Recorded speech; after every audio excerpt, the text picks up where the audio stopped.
저는 민수기 18장 1절로 4절까지 교독하시겠습니다. 여호와께서 아론에게 이르시되 너와 네 아들들과 내 종족금 성소에 대한 죄를 함께 담당할 것이요 너와 내 아들들은 너희가 그 제사장 직분에 대한 죄를 함께 담당할 것이라. 너는 내 형제 레위 지파 곧 내 조상의 지파를 데려다가 너와 합동시켜 너를 섬기게 하고 너와 내 아들들은 증거의 장막 앞에 있을 것이니라. 레위인은 내 직무와 장막의 모든 직무를 지키려니와 성소의 기구와 단에는 가까이 못하게 하리니 두렵건대 그들과 너희가 죽을까 하더라. 레위인은 너와 합동하여 장막의 모든 일과 회막의 직무를 지킬 것이요 외에는 너희에게 가까이 못할 것이니라. 아멘. 18장을 들어가기 전에 제사장 직분에 대한 구속사적 관점, 즉 만인 제사장에 대해서 우리가 좀 알아보고요. 18장 서론으로 그리고 이제 18장은 쭉 그 앞에 나와 있는 3장 4장에 나와 있는 제사장과 레위 직분이 무엇을 할 것인가 그런 것에 대해서 또 반복을 하거든요. 반복을 해서 쭉 내일은 다음 시간에는 쭉 지나가서 아마 21절부터 할 거예요. 21절은 이제 레위의 분기 11조에 대한 이야기인데 이것은 중복이 되지 않은 거기 때문에 18장에서 이제 21절로 다음 시간에는 들어가겠습니다. 오늘은 이제 서론을 좀 말씀드릴게요. 우리는 이제 흔히 신약을 예표한다, 구약이 이렇게 이야기하지 않습니까? 그래서 이제 여기서 아론의 쌍난 지팡이는 무엇을 정확하게 이제 여기서 말씀을 해주고 있냐 그러면 3절 말씀에 레위인은 내 직무와 장막의 모든 직무를 지키려니와 성소의 기구와 단에는 가까이 못하리니 두렵건대 그들과 너희가 죽을까 하노라. 이 쌍난 지팡이는 그래서 무엇을 의미할까요? 우리 16장, 17장에서 본 결과, 16장, 17장에서 본 결과가 18장에 나타난 것이잖아요. 아론의 쌍난 지팡이는 제사장, 즉 누굽니까? 아론의 계열 제사장, 특별히 대제사장이 아닌 레위 지파 및 기타 여러 사람들이 성전에 하나님을 가까이 나오게 하는 것은 대단히 두려운 일이라는 걸 증명해 주는 거예요. 아론의 쌍난 지팡이는 너희가 가까이 오게 되면은 다 죽는다는 것이죠. 그래서 이스라엘 사람들은 이제 그것 때문에 두려워하는 것입니다. 어저께 봤듯이 17장 12절 말씀에 이스라엘 자손이 모세에게 말하여 가로되 보소서 우리는 죽게 되었나이다, 망하게 되었나이다, 다 망하게 되었나이다 이렇게 이야기했잖아요. 어제 제가 이거 말씀드릴 때는 이것은 이 백성들의 여전히 아주 나쁜 마음을 가지고 있다라고 제가 그렇게 말씀드렸죠.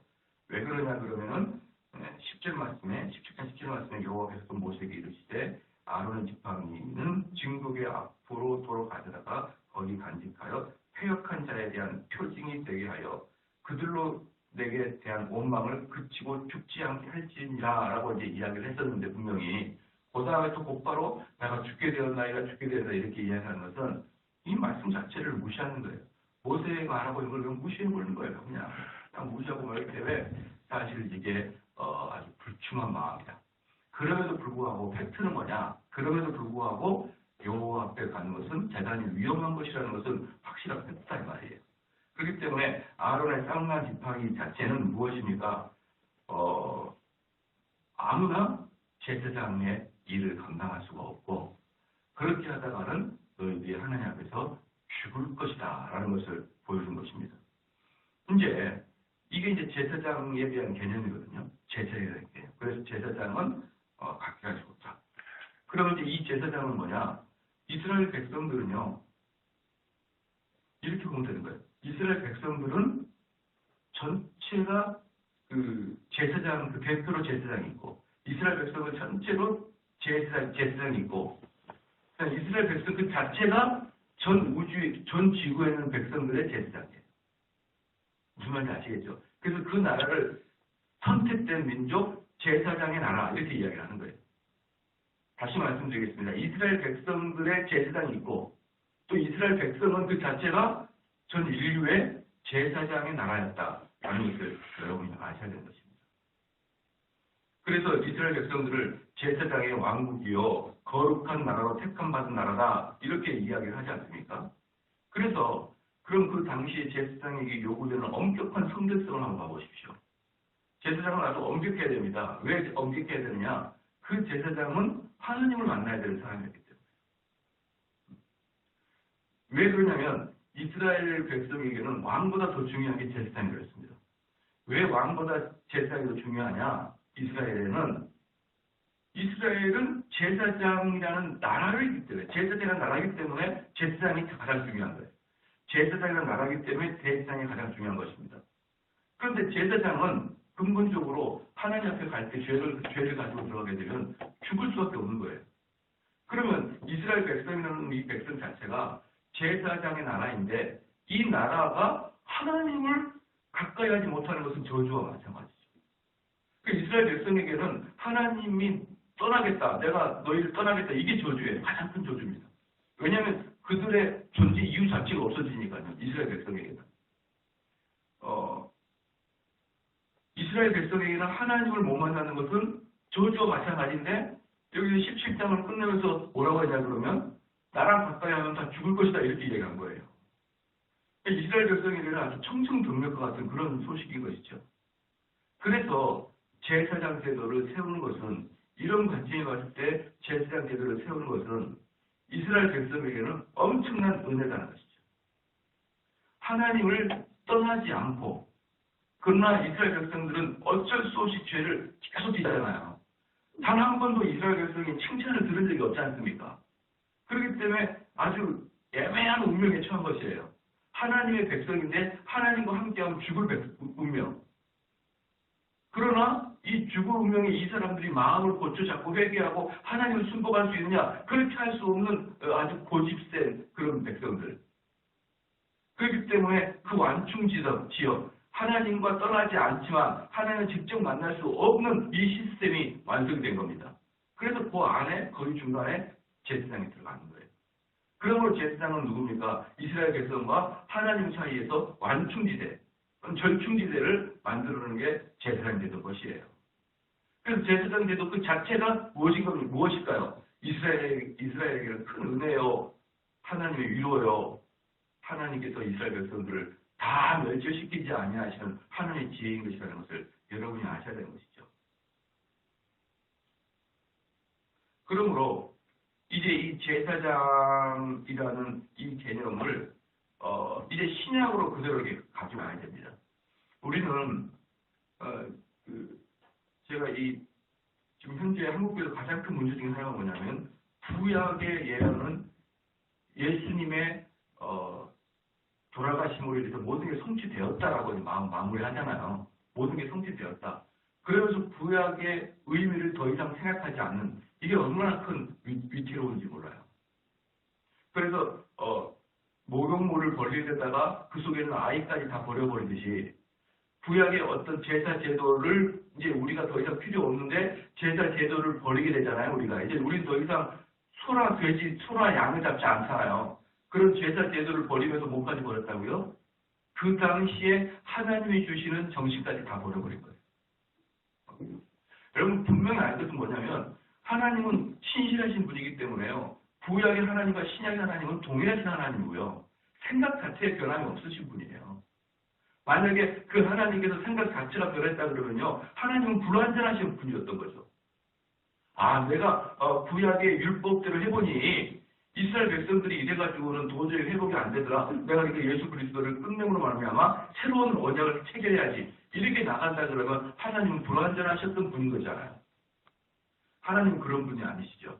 구약의 하나님과 신약의 하나님은 동일하시고 그 하나님의 생각은 변함이 없으시다는 것이에요. 그래서 구약에 나와 있는 이 생각이 신약에서도 그대로 들어와야 되는 것입니다.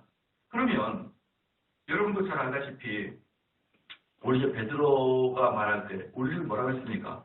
왕 같은 제사장이다 이렇게 얘기했잖아요. 베드로가 그렇게 말하지 않습니까? 우리를 왕 같은 제사장이다 이렇게 이야기하면서 루터는 그 메시지를 가지고 많은 제사장들을 우리에게 선포했어요. 그러면 이 제사장이 구약의 이스라엘 백성들이 제사장 국가였다 그러면 이제 신약에서는 그리스도인들이 제사장 국가예요. 그리스도인들이. 신약에서는 그리스도인들이 제사장 국가다. 그러면 제사장들에게 어떤 것이 주어졌냐 그러면 에레미야 31장 34절 말씀에 그들이 다시는 각기 이웃과 형제를 가리켜 이르기를 너는 여호와를 알라 하지 아니하리니 이는 작은 자로부터 큰 자까지 다 나를 알미니라. 이 대단한 게 뭐냐면 예레미야 31장 34절 말씀에 새 시대가 돌아오면은 그들이 다시는 각기 이웃과 형제를 가리켜 이르기를 너는 여호와를 알라 하지 아니하리니. 지금 무슨 말입니까? 구약에서는요 제사장만 여호와를 알아요. 그래가지고 그 여호와를 아는 것을 이스라엘 백성들한테 다 가르쳐 주는 것입니다. 제사장만 하나님의 뜻을 제사장만 알아요.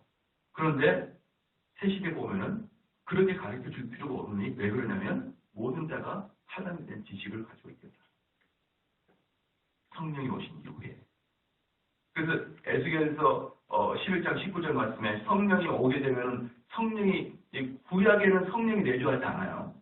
여러분 요 사역은 분명히 알아야 됩니다. 성령의 내주하심은 성령이 지상에 내려오신 것은 언제죠? 오순절이에요. 오순절.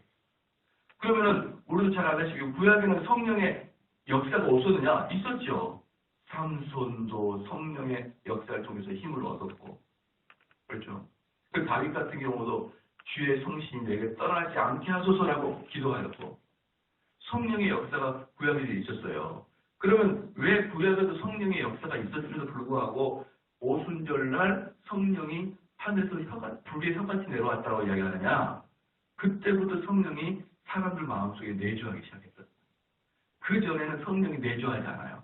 잠시 그 사람에게 역사를 했다가 그 사람이 큰 일을 치룰 때는 성령의 역사에서 그가 성령을 통해서 일을 하게 하고 그 사역이 끝나면 성령이 떠나요. 그런데 오순절부터는 그 성령이 이제 우리에게 오셔서 떠나지 않냐고 내주하셨다라고 함으로 오순절날 성령이 내려왔다 이렇게 표현하는 것이죠. 그렇죠. 그러면 이제 구약은 이 신약의 성령의 내주하심에 대해서 예언을 하는데 바로 그때 성령이 내려오게 되면 뭐라고 했습니까? 하나님의 지식을 각자 사람들이 알고 있더라는 거예요. 그리스도인들이. 하나님에 대한 지식, 하나님이 무엇을 원하시냐는 것을 각자 알고 있더라. 그래서 에스겔서 11장 19절 말씀에서 이렇게 말합니다. 내가 그들에게 일치한 마음을 주고 그 속에 새 신을 주며 그 몸에서 굳은 마음을 제하고 부드러운 마음을 주어서 에스겔서 11장 말씀을 보니까 성령이 내게 들어오면 뭡니까? 다 일치된 마음을 주시다. 다 일치된 마음을 주시고 그 다음에 새 신을 내게 주는데 이 몸에서 굳은 마음 있죠. 굳은 마음이 뭡니까? 현재 이스라엘 백성들이 그렇게 고집 부리고 자기만 잘났어 가는 그 아주 옹고집 말이에요. 옹고집. 굳은 마음을 제거하고 부드러운 마음을 주신다. 부드러운 마음은 뭘까요? 그러면 언제든지 내가 틀린 것을 오픈해내야 돼. 언제든지 그리스도인들은 내가 틀렸다는 것을 기정사실화하고 여러분이 살아가야 되는 거예요. 고린도후서 3장 3절 말씀에 그래서 이렇게 얘기합니다. 너희는 우리로 말미암아 나타난 그리스도의 편지니 이는 먹으로 쓴 것이 아니요 오직 살아계신 하나님의 영으로 한 것이며 또 돌비에 쓴 것이 아니요 오직 육의 신비에 한 것이라. 신비가 뭐냐면 심령 속에 있는 비석이라는 것이에요. 신비, 마음 속에 있는 비석에 하는 말씀을 쓰셨다. 이와 같은 예언은 그리스도 안에서 모두 성취되었고 참 제사장인 예수 그리스도 안에서 다 우리에게 성취됐습니다. 지금 무슨 말입니까? 이게 무슨 말이냐? 베드로후서 2장 5절 말씀에 너희도 상돌같이 신령한 집으로 세워지고 예수 그리스도로 말미암아 하나님이 기쁘게 받으실 신령한 제사를 드릴 거룩한 제사장이 될지니라. 아예 베드로가 베드로후서에서 2장 5절에서 그렇게 말하고 9절에서는 너희는 왕 같은 제사장이라고 선포합니다. 그런데 이것을 그럼 우리 그리스도인들은 누구들을 향한 제사장이냐? 제사장은 뭡니까? 하나님과 백성 사이에서 절연체의 역사하는 게 제사장의 운명이잖아요. 그럼 제사장은 우리 그럼 그리스도인들은 누구를 위한 제사장인가? 누굴까요? 진짜 세상 사람을 위한 제사장이에요. 그리스도인들은. 이스라엘 백성들이 온 인류의 제사장 국가였듯이 그럼 여러분 그리스도인들은 누구를 위한 제사장이냐? 이 세상을 위한 제사장이다. 그래서 로마서 15장 16절 말씀에 이 은혜는 곧 나로 이방인을 위하여 그리스도 예수의 일꾼이 되어 하나님의 복음의 제사장 직무를 하게 하사 이방인을 제물로 드리는 그것이 성령 안에서 거룩하게 되어 반심직하게 하려 하심이니라.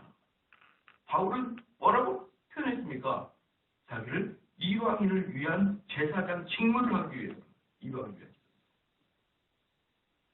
우리 그리스도인들은요, 이 여러분들은 한국이란 이 국가의 저 수많은 불안당 같은 사람들, 도대체 하나님을 어기고 하나님을 경넉히 하는 저 수많은 사람들을 위해서 여러분이 존재한다. 그리스도인들. 그래서요, 이놈의 나라 진짜 문제가 많다. 그렇게 생각하면 안 됩니다. 이 한국 나라의 도덕적 척도, 이 한국 나라의 어떤 이 정서적인 척도는 그리스도인들에게 달린 거예요. 우리가 어떻게 하나님 앞에 죄를 짓지 않고 사냐에 의해서 한국이 복을 받고 한국이 저주를 받는 것입니다. 그래서 지금 한국 사회가 왜 이 모양이냐? 그래서 누구의 책임인 것입니까? 우리의 책임인 것이에요. 왜? 제사장이 성결한 삶을 살지 못하고. 제사장이 성결한 삶을 살지 못하니까 하나님께서 우리에게 뭘 주신 겁니까? 벌을 내려주시는 거죠. 지금 이 이스라엘 백성들이 하는 것처럼.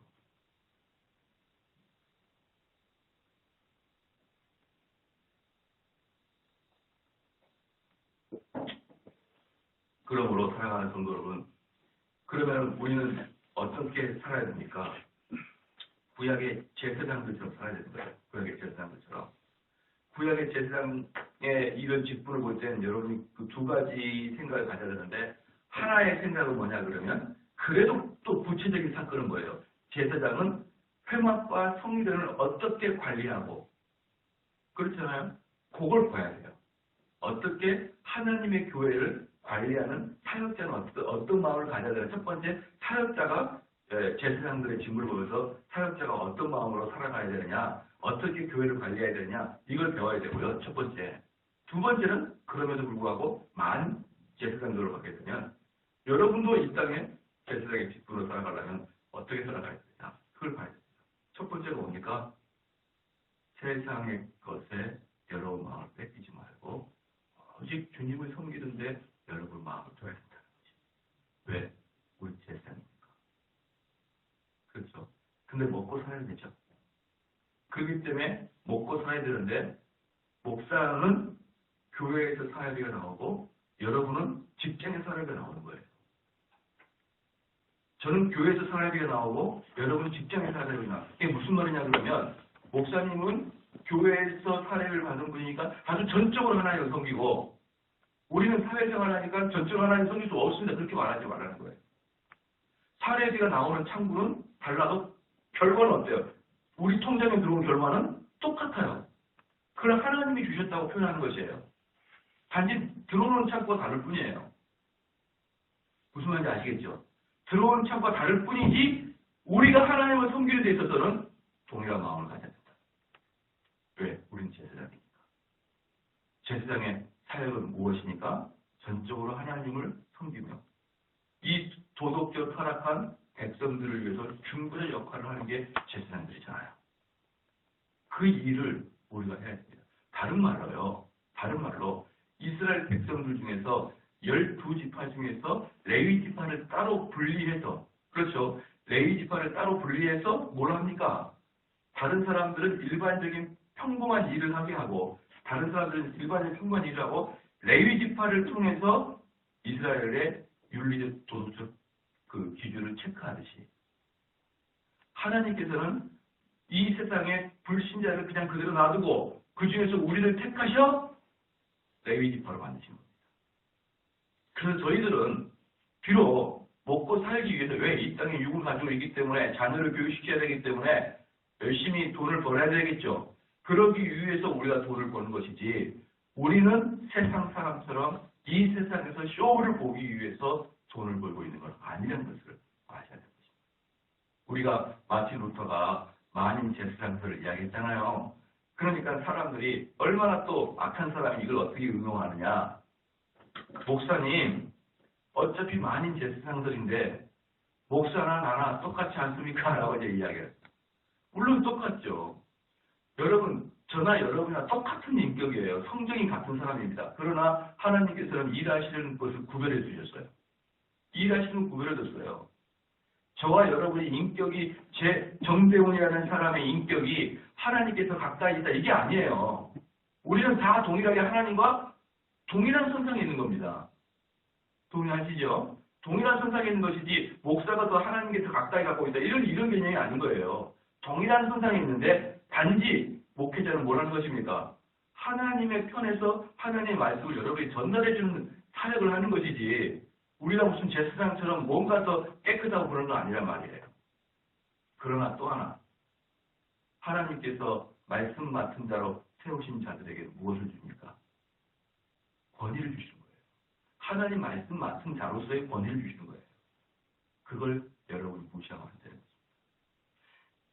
여기에 있는 정대훈이라는 사람이 인격이 정말 훌륭하기 때문에 여러분이 저에게 권위를 주는 게 아니라 하나님의 말씀을 대언하는 사람이기 때문에 그런 직분을 갖고 있기 때문에 그 직분에 의한 권위를 줘야 되는 거예요. 아시겠죠? 우리 자녀들이 우리 부모가 어머니 아버지가 인격이 훌륭하니까 훌륭하신 부모니까 내가 존경하는 게 아니고 단지 우리 부모라는 이유만으로 존경해야 되는 겁니다. 마찬가지로요. 우리 교인들은 그러므로 말씀 맡은 자를 배나 존경하라고 말했던 바울의 이야기처럼 항상 우리는 말씀 맡은 자들을 존경해야 되는 거예요. 왜 그럴까요? 그게 여러분에게 유익합니다. 어떻게 말씀 맡은 자가 존경스럽지 않고 니나 나나 똑같다. 그런데 그 말씀이 은혜를 맡길 수가 있습니까? 그렇게 말씀을 받는 데 있어서 여러분들이 내가 저 말씀이 진짜인지 아닌지 정말 궁금해 죽겠어. 저분이 진짜인가 가짜인가 자꾸 마음이 두 갈래 세 갈래로 흔들리지 않기 위해서 목회자는 두 가지에서 선명해야 됩니다. 첫 번째는 교리에서 선명해야 돼요. 저 목사님이 저거 지금 성경 말씀을 전하는 거야? 아니면 자기 말을 하는 거야? 이것에 헷갈리지 않도록 말씀 맡은 자들은 교리에서 정확해야 됩니다. 두 번째는 윤리적으로 정확해야 돼요. 그래야 우리 성도들이 부담감 갖지 않고 말씀을 받아들이는 것입니다. 그런 차원에서 우리 말씀 맡은 자들은 남들이 탓하지 않을 그런 존재로 있으라고 바울이 이야기하잖아요. 남들에게 존경받게 있으라고 하지 않습니까? 그런 차원에서. 두 번째, 여러분이 오해하지 말 것은 뭐냐면 만인 제사장들은 목사님의 권위를 아래로 떨어뜨려서 여러분과 똑같은 너나 나나 똑같은 인간이다 이렇게 하는 게 아니라 여러분들을 목사 수준까지 올려야 돼요. 그게 만인 제사장들의 핵심이에요. 그러니까 여러분들은 그냥 정대훈 목사와 같은 삶을 어디서 하는 거예요? 회사에 가서 하는 거예요. 회사에. 직장에 가는 거예요. 그게 만인 제사장들이라는 말이에요. 다시 말씀드리겠습니다. 목회자랑 나랑 똑같다 해서 목회자의 인격과 권위와 그 윤리적 기준을 평신도와 똑같이 내리는 게 아니고 여러분의 윤리적 기준을 목회자와 기준까지 올려야 되는 것이죠.